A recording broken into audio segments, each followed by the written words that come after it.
Belanda misalnya dulu mereka berani bilang bahwa sampai sekarang ya, FNB itu serikat buruh terbesar. Dulu mungkin ada sekitar 70% orang yang kerja di Belanda pasti ikutan serikat buruh. Tapi sekarang menurut mereka statistiknya berkurang sampai 30%.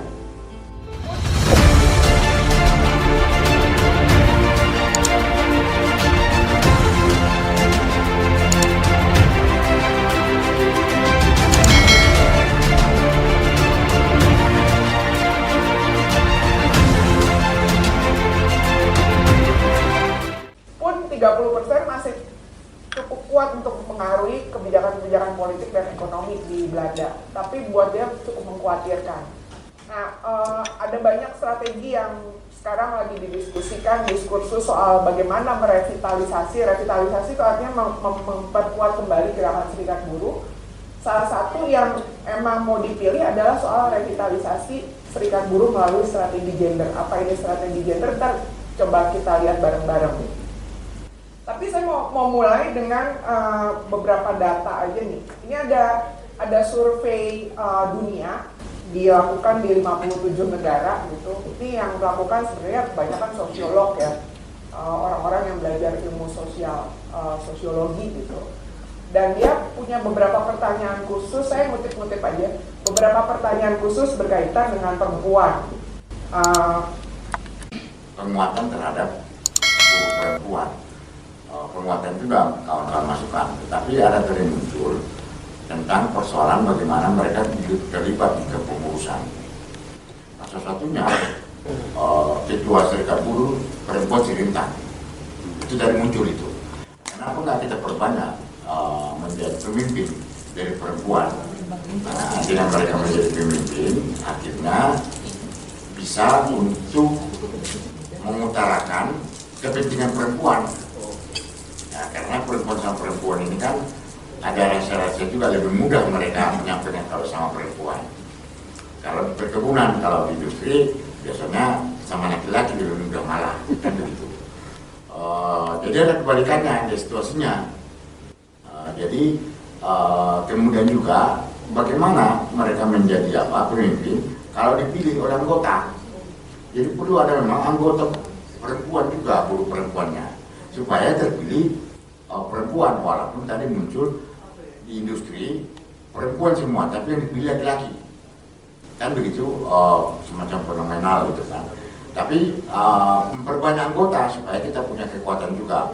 Bagaimana mereka mau memilih calon anggota DPR kalau sedikit anggotanya, kan itu suaranya sedikit, butuh suara yang besar. Perebutan buruh perempuan untuk menjadi anggota serikat, Bang, ya? Dalam serikat supaya besar suaranya, besar anggotanya, besar suaranya. Jadi bisa mewakili mereka nanti kalau persoalan politik juga. Nah, kira-kira itu tambahan dari saya. Nah, sebenarnya sih tentang ekonomi perempuan itu pada saat ini sekarang sangat miris ya. Apalagi dengan pertumbuhan ekonomi yang pada saat ini. Nah, yang ingin saya pertanyakan kepada Ibu Lili, bagaimana sih sistem perorganisasian terhadap buruh perkebunan atau perluan secara nasional yang kita lakukan pada saat ini? Kalau tadi kan Ibu sudah menyatakan bahwa itu strategi pengorganisasian terhadap Hapsari. Nah, semuanya sebenarnya serikat pekerja, serikat buruh sudah belajar tentang bagaimana pengorganisasian, tapi itu kan masih kemungkinan tentang bagaimana mengorganisir pekerja-pekerja baik itu informal dan informal maupun perkebunan. Makanya kalau misalnya kita mengorganisir buruh perempuan, organisir juga suaminya. Itu. Karena memang kalau kayak manapun dia pintarnya, kalau suaminya nggak mendukung nggak bisa. Itu ininya. Sama dengan kita dulu di serikat pekerja rumahan.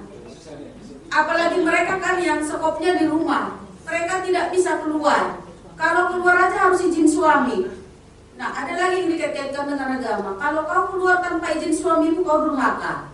Gitu. Jadi, bagaimana menggugah ini sebenarnya, menggugah suaminya, supaya memang memanusiakan istrinya. Artinya bukan berarti dia tidak manusia, tapi dalam artian akses haknya. Bagaimana memanusiakan itu? Misalnya abang ini, dikasih nggak istrinya ikut pertemuan? Kok kasih 1000 pendidikan kalau nggak dikasihnya nonsen. Itu jadi itu yang kita kasih dulu dengan SPR. Begitu kita kasih pelatihan gender, pertama kita coba itu kepada buruh perempuannya semua, pekerja rumahannya, itu nggak bisa. Ya, mereka pintar, tapi ketika mereka pintar di rumah dipraktekkan itu jadi perlawanan, justru terjadi perpecahan di rumah tangga. Oh, udah hebat kau udah melawan. Sampai misalnya ada yang telepon saya, Ibu Rosya sudah senang hatinya merusak rumah tangga saya. Kenapa? Karena istriku sudah pintar melawan. Kan gitu. Artinya kita berpikir memang harus kita organisir juga suaminya. Apalagi kalau dia tinggal di rumah mertuanya juga ikut. Nah, caranya mungkin bagaimana ketika kita training gender itu kita libatkan suami istri. Suami istri itu dilibatkan dalam training gender. Jadi walaupun awal-awal itu pasti berdebat.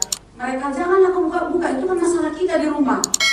Tapi lama-lama begitu di rumah itu, oh iya pula ya, dipraktekkan di rumah. Dan dikasih.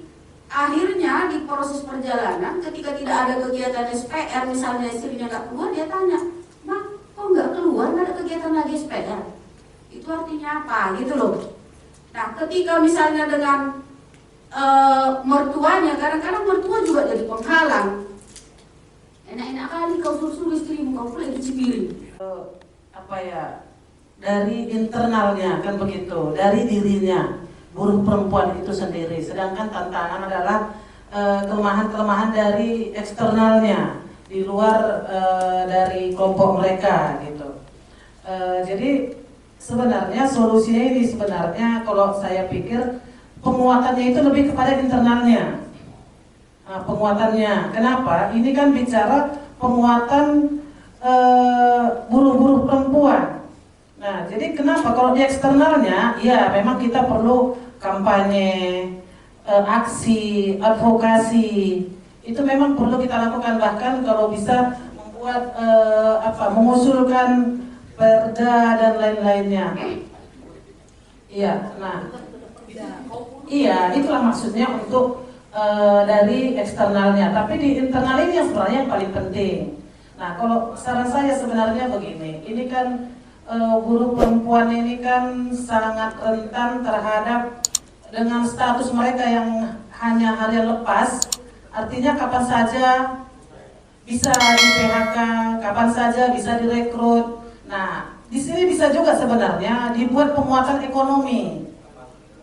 Nah, sehingga ketika contoh dia sebenarnya mau kita jadikan kader kelompok itu gitu. Nah, tetapi dengan ekonomi yang ketergantungan ke perusahaan, ketika terjadi PHK maka selesailah.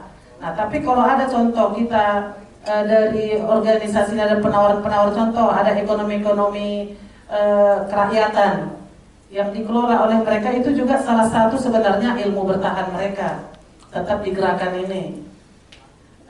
Itu yang pertama. Yang kedua juga harus melibatkan mereka ini di segala kegiatan. Kalau aku lihat tadi di sini kan melakukan pengorganisasian. Nah, pengorganisasian ini juga sebenarnya bagaimana mereka dirinya sendiri bisa mengorganisir kelompoknya gitu. Tidak lagi kita yang melakukan itu. Ya, jadi ada memang kaderisasi yang akhirnya nanti kalau dulu istilah kita itu ada sistem multi level gitu. Ada sistem multi level, kita hanya menyalurkan ilmunya, lalu mereka lagi yang ke bawah ini. Sistem multi level marketing itu kan. Nah, di situ. Iya, share kemampuan. Nah, jadi itu mungkin penambahan dari saya. Terima kasih. Kenapa negara ini semakin cuci tangan terhadap tanggung jawabnya kepada rakyatnya gitu? Karena Bang Abdul kan main di nasional kan. Kami di daerah ini kadang-kadang salah menganalisa. Awak pikir karena tekanan Amerika, rupanya memang moral orangnya nggak ada gitu. Salah memilih pemimpin kita. Tapi mungkin ada versi yang lain pandangan Bang Abdul tentang negara yang di dalamnya ada pemerintah tapi cuci tangan terhadap pemenuhan hak rakyatnya. Yang sudah tertulis di Undang-Undang Dasar. Gelisah kita, mau dikalahkan orang kita hari ini, saudara. Kalau cerita mau bunuh, kita bunuh. Tapi bukan itu ternyata solusi. Yang kedua, regulasi ini memang jelas mainan parlemen, dan kita nggak punya solusi menghadapi parlemen karena kita bukan orang parlemen. Ada rencana misalnya, mana lebih efektif Bang Abdul? Membuat peraturan menteri kah atau peraturan daerah? Karena Jokowi itu banyak memangkas peraturan daerah. Dan kita terjebak gitu, kekosongan hukum di perkebunan kelapa sawit banyak. Lalu kita berkeinginan buat perda. Tantangan politiknya ini tahun politik. Jangan-jangan semua DPR nggak ada peduli terhadap ini. Terima kasih telah menonton video ini.